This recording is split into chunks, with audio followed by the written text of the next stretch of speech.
Ladies and gentlemen, salvation minus living some things isn't salvation. There are some things that you must be able to point at. I said, Jesus, for you to know that I got saved, I abandoned that. I left that. I left that. And the other one. And the other.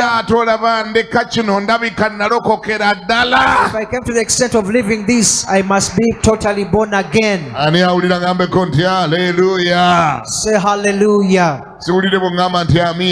Say amen. Did you abandon something?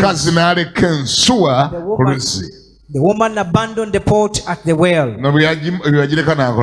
And when she abandoned, what did she do? She ran into the town where she could do prostitution.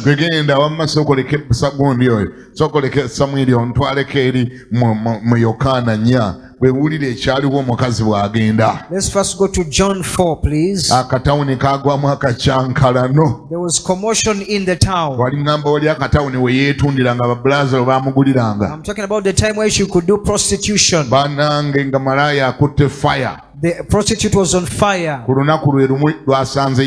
the very same day she found Jesus. Others first want to go to the Bible schools to preach. They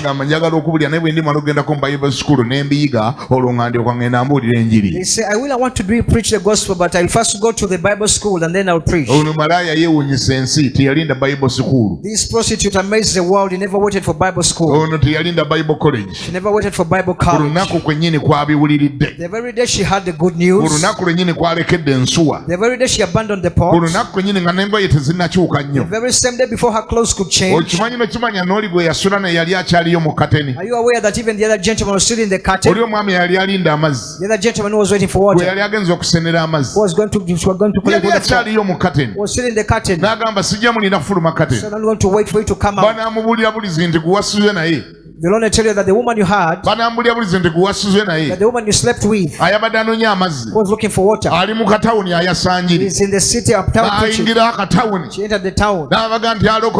She prays, he lives and says, believe Jesus has met the well. There is a man about the well. She has told me everything I've ever did. As if told me everything I've ever did. Then the inhabitants saw that she has closed it. Then most of the customers saw that she had lost all her wives. She has told me whatever I did. Now the customers began to hide so that it doesn't point them out. Now the born agains are hard if they say that he has told me whatever I did.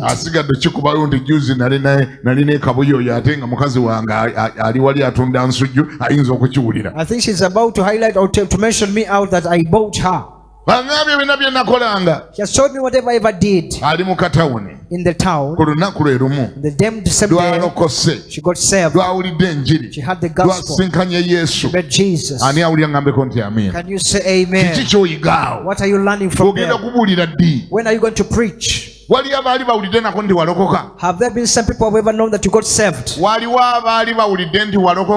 Are there those who know that you got saved? Are there those who have ever heard that you met with Jesus? Do you know what its impact is? There are so many secrets in preaching the gospel.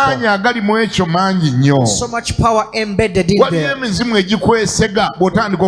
There are some demons that flee from you when you preach. There are some demons that flee. There are some demons that run away. Understand that some demons walk in air.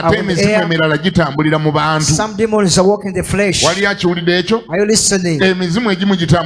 Some demons are airborne. Others walk in the flesh of the people.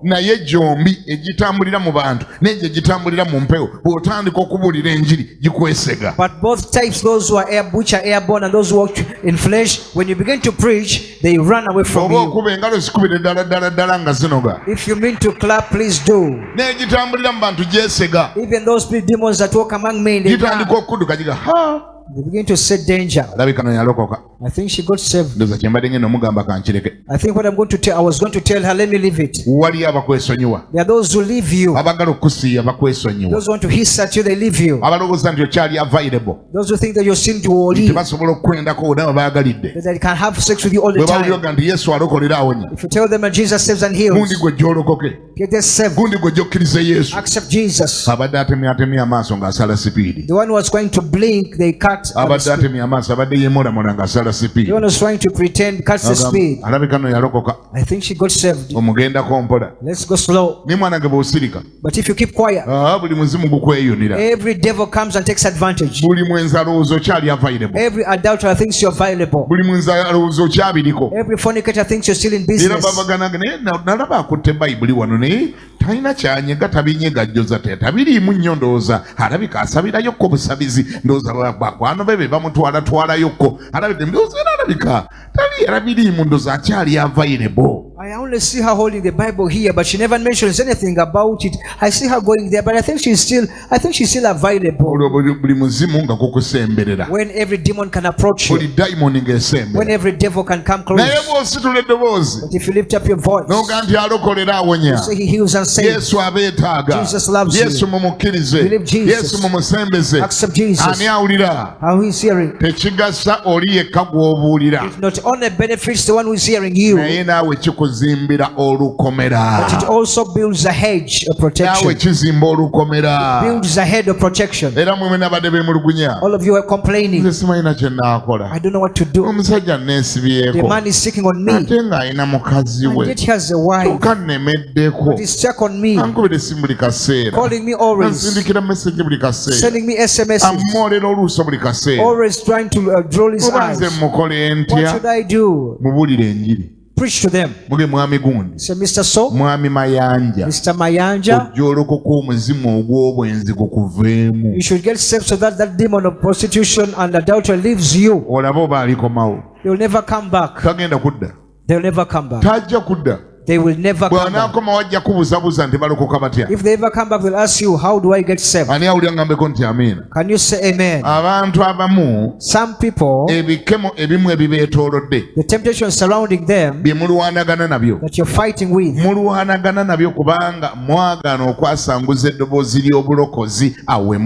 fighting with those verses because you refuse to utter out the voice of salvation where you stay. Whenever Satan looks at you, thinks you are available. It's not so deep in it. I think he just holds the Bibles like Seventh Days. I think he just holds it like Protestants. Do you see them as staunch and vibrant born agains? Do you hear the question? Do you see as if they are staunch or vibrant? That vibrance and being staunch means salvation. Say amen. If you don't do that, no way. They are going to call you into some rituals. Because they know you're born again, but you're shallow born again. You're going to even see that your husband, the father of your children, because they're not yet staunch and born again. I tell you, the 16th we are going to the village for the clan rituals. You ask them which rituals. About the twins, the rituals about the twins. Because your salvation is lukewarm. Your salvation is not deep. It's not shining in my family. The husband doesn't know that you're deeply born again. Whenever they look at you, they know that you can even perform those rituals. They know that you can go and perform those clan rituals for the twins. Because Jesus has failed to shine in your house. Because Jesus has failed to shine. So the husband said, let the devil shine. Now the children and the twins of a born again, let's then take them for the rituals. And we come to hear. Some don't even get to hear, just ask Nakandi, where is Nakandi? Nakandi went to Kalisizo for the rituals. A born again for the twin rituals. Others try to come. Bishop, I wanted to see you. I don't know how I'm going to handle this. The father of my children said he swore. The 16th is taking us to the village for the clan twin rituals. I do not know what to do. You see how it begin to speak. How it begin to speak.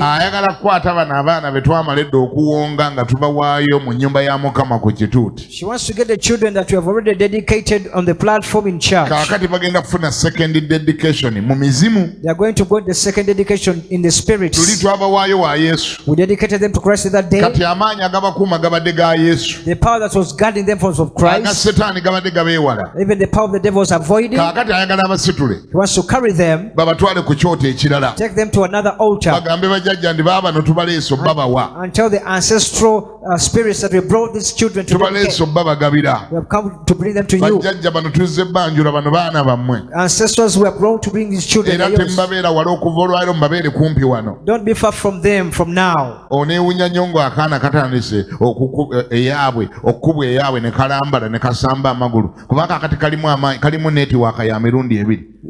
Kaina simu kadi za mirundi ebiri kakati kaina ya Yesu ate kati kafunye ne ya Satan emizimu gigamba kaffe n'amaanyi ga Katonda gagamba kaffe kati akana amaanyi ag'obwakabaka obw'emirundi ebiri gakakayanira. Now, will you be so amazed when she begins demonically convulsing because she's possessed? Why? Because two kingdoms are fighting over her.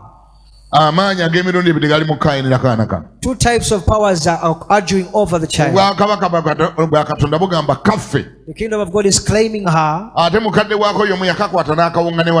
it's a very parent who dedicated the same to the devil. The demons are claiming. The kingdom of God is saying it's ours. Will you be so surprised when she begins forming? Because she's being fought over. Let Jesus shine in your house. Let Jesus shine in your house.